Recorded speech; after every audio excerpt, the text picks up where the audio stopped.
ବିଜେଡିକୁ ସମର୍ଥନ ଦେଲେ ଓଡ଼ିଶା ଡ୍ରାଇଭର ମହାସଂଘ। ବିଜେଡି ଦଳକୁ ସମର୍ଥନ କରିବା ପାଇଁ ଆଗକୁ ଆସିଲେ ଅଲ୍ ଓଡ଼ିଶା ଡ୍ରାଇଭର ମହାସଂଘ। ପୁଣି ଥରେ ବିଜେଡି ଶାସନକୁ ଆସିଲେ ତାଙ୍କର ଥିବା ସମସ୍ତ ଦାବି ପୂରଣ ହୋଇପାରିବ ବୋଲି ଆଶା ରଖିଛନ୍ତି। ଏନେଇ ବସ୍ତା ବ୍ଲକ ମଥାନୀସ୍ଥିତ ପ୍ରିନ୍ସ କଲ୍ୟାଣ ମଣ୍ଡପରେ ଜିଲ୍ଲାସ୍ତରୀୟ ଡ୍ରାଇଭର ମହାସଂଘର କନଭେନସନ ଆୟୋଜିତ ହୋଇଯାଇଛି। ଏହି କାର୍ଯ୍ୟକ୍ରମରେ ରାଜ୍ୟର ସମସ୍ତ ଜିଲ୍ଲାର ସଦସ୍ୟ ଯୋଗ ଦେଇଥିଲେ। ଡ୍ରାଇଭରମାନେ ନିଜ ଜୀବନକୁ ବାଜି ଲଗାଇ ଦିନରାତି ଲୋକଙ୍କ ସେବା କରୁଛନ୍ତି। ମାତ୍ର ସେମାନଙ୍କ ପାଇଁ କୌଣସି ସରକାରୀ ସହାୟତା ନାହିଁ। ଏଥର ବିଜେଡି ଶାସନକୁ ଆସିଲେ ତାଙ୍କ ସମସ୍ତ ଦାବି ପୂରଣ ହୋଇପାରିବ ବୋଲି ଆଶା ରଖିଛନ୍ତି।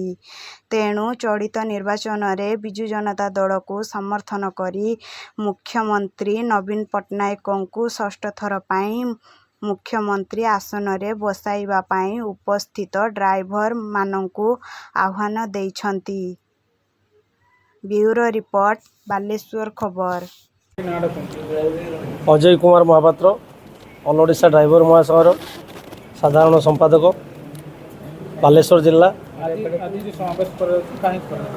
ଆଜିର ସମାବେଶର ମୁଖ୍ୟ କାରଣ ହେଉଛି ଆଜି 3 ବର୍ଷ ଧରି ଯେଉଁ ଆମ ରାଜ୍ୟରେ ସରକାର ଥିଲେ ତାଙ୍କ ପାଖରେ ଆମର ଗୁହାରି ଥିଲା ଯେ ସବୁଠୁ ଦଳିତ ଜାତି ଭାବରେ ପରିଗଣିତ ହେଉଛନ୍ତି ଡ୍ରାଇଭର। କରୋନା ମହାକାଳୀନ ସମୟରେ ସମସ୍ତଙ୍କୁ ସବୁ ଦେଲେ। ପେଟ୍ରୋଲ ଟ୍ୟାଙ୍କରେ ଜଣେ ତେଲ ଦେଉଛି, ସେ କରୋନା ମାନ୍ୟତା ପାଇଲା। କିନ୍ତୁ ଆଜି ଏ ରାଜ୍ୟରୁ ସେ ରାଜ୍ୟ କରୋନା ସମୟରେ ଆମ୍ବୁଲାନ୍ସଠୁ ଆରମ୍ଭ କରି ମେଡ଼ିସିନଠୁ ଆରମ୍ଭ କରି ମାଛ ଆଳୁ ଶାଗ ପର୍ଯ୍ୟନ୍ତ ସବୁବେଳେ ଏ ଡ୍ରାଇଭରମାନେ ପରିବହନ କରିଚାଲିଲେ ତାଙ୍କ ଜୀବନକୁ ବାଜି ଲଗାଇ। କିନ୍ତୁ ତାଙ୍କୁ କରୋନାର ମାନ୍ୟତା ମିଳିଲା ନାହିଁ କି ଡ୍ରାଇଭର ସହମତି ମଧ୍ୟ ମିଳିଲା ନାହିଁ। ଏହି ପରିପ୍ରେକ୍ଷୀରେ ଅଲ୍ ଓଡ଼ିଶାରେ ଯେତେ ମହାସଂଘ ଥିଲେ ସମସ୍ତ ଡ୍ରାଇଭରମାନେ ଏକତ୍ରିତ ହୋଇ ସରକାରଙ୍କ ବିରୁଦ୍ଧରେ ସ୍ୱର ଉତ୍ତୋଳନ କରି ତାଙ୍କ ଅଗୋଚରକୁ ଏ କଥା ଦେଇଥିଲେ। ତେଣୁ ସରକାର ବହୁତ ବୁଦ୍ଧି ବିଚାର କରି ଦୀର୍ଘ 2 ବର୍ଷ ପରେ ଆମକୁ ବିଜୁ ଶ୍ରମିକ ସାମୁଖ୍ୟରେ ସାମିଲ କରି ଆମର ଯେଉଁ ଦାବି ଥିଲା କିଛି ଦାବି ଆମର ପୂରଣ କରିଛନ୍ତି।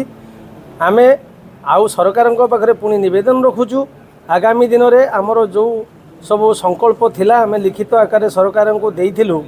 ଯଦି ବିଜୁ ଶ୍ରମିକ ସାମୁଖ୍ୟରେ ରହି ଆମେ ତା'ର ଅନୁଦାନ କିଛି ଆଜି ପାଇଛୁ ଏବଂ ସେହି ସରକାରଙ୍କୁ ଆମେ ଅନୁରୋଧ କରୁଛୁ ଏବଂ ସବୁ ଡ୍ରାଇଭରମାନଙ୍କୁ ପ୍ରତ୍ୟେକ ଜିଲ୍ଲାରୁ ଏଠି ଆମେ ଗୋଟେ ବସ୍ତା ହେଡ୍ ଅଫିସରେ ଏକାଗ୍ରତା କରି ମିଟିଂଟେ କରାଉଛୁ ଯେ ଆଗାମୀ ଦିନରେ ଯଦି ଏ ସରକାର ଆସନ୍ତି ଆମର ଆଉ ଯେଉଁ ଦାବି ଅପୂରଣୀୟ ଅଛି ତାକୁ ପୂରଣ କରିବା ପାଇଁ କେମିତି ଆମେ ସାହାଯ୍ୟ ପାଇପାରିବୁ।